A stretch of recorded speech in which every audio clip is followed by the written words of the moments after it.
వ్రతశాల, ఇది నా యేసు నివసించశాల. దేవునికి స్తోత్రములు కలుగునుగాక, దేవునికి మహిమ కలుగునుగాక. సర్వశక్తిమంతుడు అయినటువంటి దేవాతి దేవుడు మనలందరినీ ప్రేమించి ఆయన ఇచ్చినటువంటి శుభదినాన్ని బట్టి దేవదేవుని స్తుతిస్తూ ఉన్నాను. మీ అందరికీ శుభములు వందనములు తెలియజేస్తున్నాను. ప్రియులారా, ఈ శుభదినాన ప్రతి ఉదయమున బెతెస్దా ఉదయకాల ప్రార్థన ఊటలు అనే కార్యక్రమం ద్వారా దేవుడు మనలందరినీ దర్శిస్తూ ఉన్నాడు.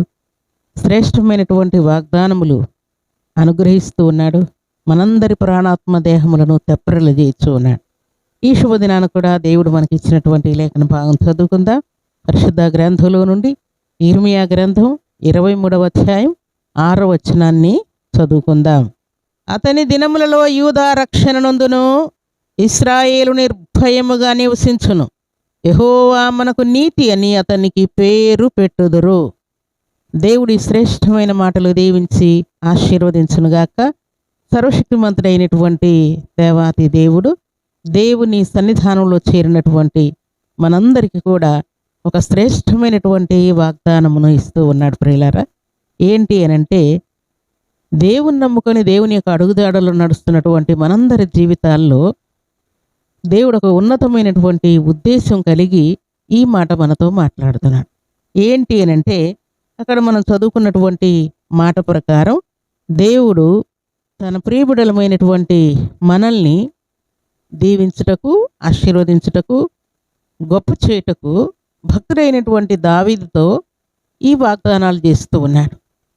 దావీదునకు నీతి చిగురు నేను పుట్టింపజేస్తాను అని దావీదుతో మాట్లాడుతూ ఆయన చెప్పినటువంటి మాట ఏంటంటే, కింది వరకు వచ్చేసరికి 6వ వచనంలో ఇశ్రాయేలులు నిర్భయముగా నివసిస్తారు అని దేవుడు సెలవిస్తూ ఉన్నాడు. ఎవరి కాలంలో అనంటే, దావీదు కుమారుడైనటువంటి సొలొమోను కాలంలో దేవుని ప్రజలైనటువంటి ఇశ్రాయేలులు నిర్భయముగా నివసిస్తారంట. తర్వాత యెహోవా మనకు నీతి అని అతనికి పేరు పెట్టుదురు. దేవుని సన్నిధిలో చేరినటువంటి దేవుని ప్రియబిడ్డలమైనటువంటి మనందరి జీవితాల్లో మనం ఇంట్లో ఉంటే ఇంటివారు నిర్భయముగా నివసించాలి. సంఘములో ఉంటే సంఘము నిర్భయముగా నివసించాలి. సమాజంలో ఉంటే సమాజము కూడా మనల్ని బట్టి నిర్భయముగా నివసించాలి. ఇది ఎవరి వలన సాధ్యమవుతుంది అని అంటే, దేవుని యొక్క అడుగుజాడలో నడుచుకుంటున్నటువంటి వారు మాత్రమే తన ఇంటి వారిని, తన సంఘాన్ని, తన ప్రజలను నిర్భయముగా నివసింపజేయగలిగినటువంటి సామర్థ్యం కలిగిన వారు. దేవుని యొక్క నీతిని, న్యాయమును, దేవుని యొక్క ఆజ్ఞానుసారంగా జీవించేవారు మాత్రమే ఇంటి వారిని నిర్భయముగా ఉంచగలుగుతారు. సొలొమోను మహారాజు యొక్క పరిపాలన చాలా జ్ఞాన వివేకంతో కూడినదని, అలాగే నీతితో కూడినదని, తన ప్రజలు చాలా నిర్భయముగా నివసించేటువంటి కృపను నేను అనుగ్రహిస్తానని దేవుడు మాట్లాడుతున్నాడు. భూమి మీద నీతి న్యాయములను జరిగించటానికి ఆయన అసలైనటువంటి పాత్రగా ఉంటాడంట. ప్రియులారా, దేవునికి స్తోత్రములు కలుగునుగాక. దేవుని సన్నిధిలో చేరిన మనం నిజముగా దేవునికి భయపడుతున్న మాట వాస్తవమే అయితే, దేవుని అడుగుజాడల్లో నడుస్తున్నటువంటి మాట వాస్తవమైతే, ప్రేమ కలిగి ఉండటానికి ప్రయాసపడతాం, నీతిగా ఉండటానికి ప్రయాసపడతాం, దేవుని యొక్క ఆజ్ఞలు తూచా తప్పకుండా నెరవేర్చడానికి మనం ప్రయాసపడుతూ ఉంటాం. అందుకనే దేవుడు అంటూ ఉన్నాడు, అతని దినములలో యూదా రక్షణ నొందును. దేవుని నమ్ముకున్నటువంటి మనం మన దినముల్లోనే మన ఇరుగు పొరుగు వారు, మన ఇంటి వారు, మన రక్త సంబంధికులు మన ప్రవర్తన చూసి, మన ప్రార్థన చూసి, మన భక్తిని చూసి అనేకులు రక్షణ పొందినట్లుగా దేవుడు కార్యం చేస్తూ ఉన్నాడు. దేవునికి స్తోత్రములు కలుగునుగాక. అలాగే ఇశ్రాయేలు నిర్భయముగా నివసించును అని దేవుడు తెలియజేస్తున్నాడు. అనేకులు రక్షణ పొందినట్లుగా, పాపము మానుకొనున్నట్లుగా, అబద్ధమునకు దూరముగా ఉండనట్లుగా, అన్యాయమునకు దూరముగా ఉండనట్లుగా, పక్షపాతము లేనివారుగా, స్వార్థపూరితమైనటువంటి తత్వం లేకుండా దేవుని యొక్క అడుగుజాడలో నడవటానికి ఈయనే పాత్రుడుగా ఉంటున్నట. మెయిన్ వ్యక్తిగా ఇతనే ఉంటూ ఉన్నాడు. దేవుని సన్నిధిలో చేరిన మనం ఇంట్లో ఉన్నా, బయట ఉన్నా, కాలేజీలో ఉన్నా, బిజినెస్లో ఉన్నా, పొలంలో ఉన్నా, సంఘములో ఉన్నా, ఎక్కడున్నా సరే మనం ఇలాంటి ప్రవర్తన కనపరచాలని దేవుడు జ్ఞాపకం చేస్తున్నాడు. ఆ ప్రవర్తనను చూసి అనేకులు రక్షణ పొందినట్లుగా దేవుడు కార్యం చేయబోతున్నానని మాట్లాడు. ఈ ఉదయకాల సమయంలో దేవుని సన్నిధిలో చేరిన మన జీవితాల్లో కూడా ఇట్టి కార్యం జరగాలని దేవుడు కోరుకుంటున్నాడు. ఉదాహరణకు భక్తుడైనటువంటి యోసేపు ఐగుప్తు దేశంలో ఉన్నాడు. అతని దినములలో అనేకులు రక్షణ పొందినట్లుగా యోసేపు ఐగుప్తు దేశంలో ఉండగానే ఐగుప్తు దేశానికి ఏ క్షేమం కలుగునట్లు భక్తి కలిగిన వారు భరించేవారుగా ఉంటారు. ప్రియులారా, యోసేపుకు అమ్మ, నాన్న, అన్నదమ్ములు, అక్కచెల్లెలు ఎవ్వరు కూడా నానేవారు లేకుండా ఐగుప్తు దేశంలో 17 సంవత్సరాల వయసు నుండి ఐగుప్తు దేశంలో ఉన్నాడు. అమ్మ నాన్నను జ్ఞాపకం చేసుకొని కృంగిపోవాలి, మనసు నొచ్చుకోవాలి, ఎంతో దుఃఖపడాలి. కానీ ఏం చేస్తున్నాడంట, అనేకులు రక్షణ పొందడానికి, అనేకులు దేవుణ్ణి తెలుసుకునేటట్టుగా ఆయన ప్రవర్తన ఉన్నది. భక్తి గల వారు వారి బాధలను మర్చిపోతూ ఉంటారు. భక్తి గల వారు దేవుణ్ణి బట్టి ధైర్యం తెచ్చుకుంటారు. భక్తి గల వారు దేవుణ్ణి బట్టి విశ్వాసంలో బలపడుతూ ఉంటారు. భక్తి గల వారు ప్రార్థనాపూర్వకంగా ముందుకు సాగుతూ ఉంటారు. అందుకే యోసేపు ఎవ్వరు లేకపోయినా సరే ఐగుప్తు దేశంలో అనేకుల ఆత్మలకు రక్షణ కలుగునట్లుగా దేవుడు అంటే ఏంటో రుజువయ్యేటట్టుగా ఆయన ప్రవర్తన ఉన్నది. ప్రియులారా, ఆయన నిత్యము దేవుని కోసం మండుతూ ఉన్నాడు. పోతిఫర్ ఇంట్లో కూడా మండుతూ ఉన్నాడు. దీపములే చీకటికి తావీయకుండా మండాడు.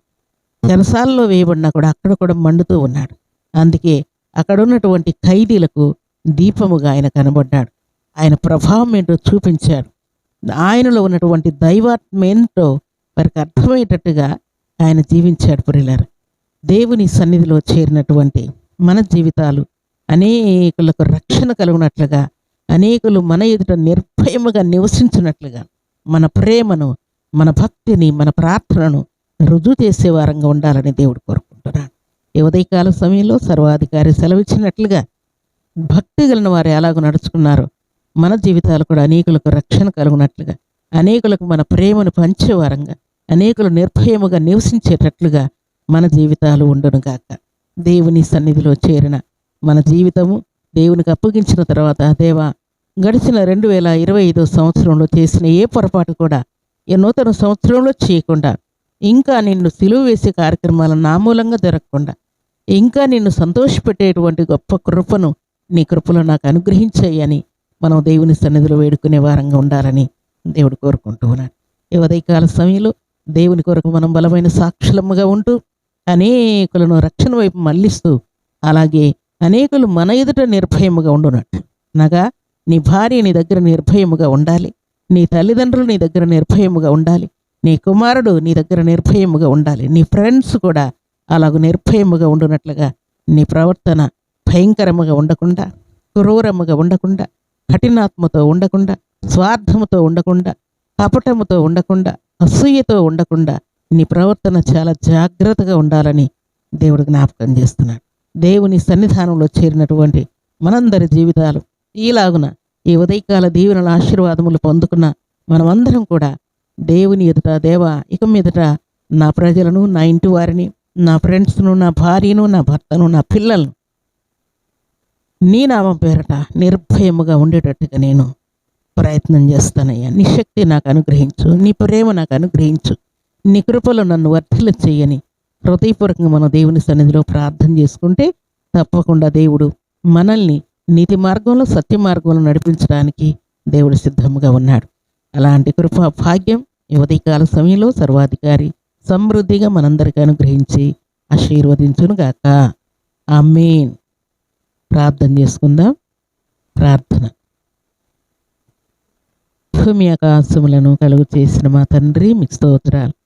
శుభదినాన పరిశుద్ధమైన మీ సన్నిధిలో చేరిన మమ్మల్ని జ్ఞాపకం చేసుకొని, నా తండ్రి, మా దినములు అనేకులకు రక్షణ కలిగించేవిగాను, అలాగ మా ఎదుట ఉన్నటువంటి జనులు, ఇంటివారు, ఇరుగు పొరుగు వారు, సంఘము, సమాజము, ఫ్రెండ్స్ ఎవరైనా సరే వారు నిర్భయముగా మీకోసం జీవించినట్లుగా, మీ పరిచయలో పాలు పంపులు పొందినట్లుగా, ప్రార్థించేవారుగా, ప్రకటించేవారుగా, నా తండ్రి, మీ పరిశుద్ధాత్మ శక్తిని పొందుకునేవారుగా ఉండునట్లుగా ప్రతి బిడ్డను ఆయతపరిచే కృప మీ కృపలో మాకు